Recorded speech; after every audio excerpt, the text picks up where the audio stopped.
Shodivoyning 1 metr kub gazi. Miriqib choy ichmoqchi bo'lgan Shodivoyning uyida gaz pasaydi. Shodivoy ko'chaga chiqsa, hammaning og'zida bir gap. Gaz pasayib ketdi. Kimdir turbalar muzlab qoldi desa, kimdir chet elga sotib yuboryapmiz deydi.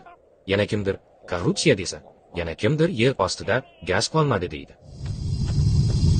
Shodivoy gazni topib kelish uchun konga bordi. U kondagilarga jahl bilan menga gaz beringlar deydi. Kon 1 metr kub gazni Shodivoyga beradi. Konda 1 metr kub gazni qazib olish uchun 766 so'm sarflanadi.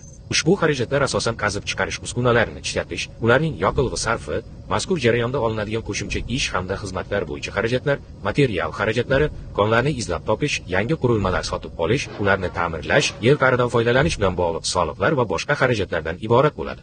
Shodivoyning 1 metr kub gazi zavodga yo'l oladi. Chunki kondan olingan aralashma zavodda toza gaz holatiga keltirilishi kerak. Gaz zavodda qayta ishlanishi va tozalanishi uchun 150 so'm sarflanadi. Undan tashqari, gazni ishlab chiqarish uchun boshqa xarajatlar, xususan, ish haqqi 59 so'mni, soliqlar 108 so'mni hamda iste'molchilar ehtiyojini qondirish uchun qo'shimcha sotib olinadigan gaz hajmlari uchun 408 so'mni tashkil etadi. Endi gaz Shodivoy bilan birga uy tomon yo'lga tushadi. Shodivoy avtobusda, gazi esa 123 so'm evaziga katta stansiyadan kichik stansiyaga boradi.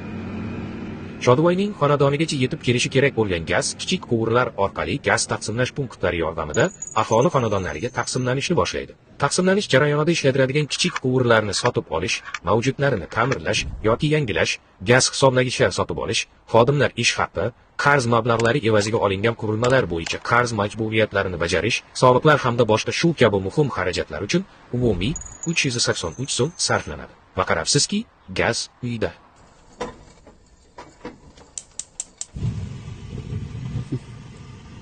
Shodivoy xarajatlar ro'yxatiga qaraydi. Hammasi bo'lib 1997 so'm sarf etildi. 1 metr kub gaz kondan uygacha 1997 so'm. Aslida shunday. Unda nega Shodivoy qishda 500 kubgacha ishlatgan gazning har bir kubi uchun 650 so'm to'laydi? Chunki qolgan 1347 so'mi davlat hisobidan qoplanadi. Agarda Shodivoy 500 kubdan ortiq ishlatib, 1 kub uchun 1500 so'm to'lagan taqdirda ham qolgan 497 so'mini davlat o'z zimmasiga oladi. Shodivoy esa buni bilmaydi. Davomi bor. Keyingi animatsiyada energiyadan oqilona foydalanish va uni tejash haqida gaplashamiz.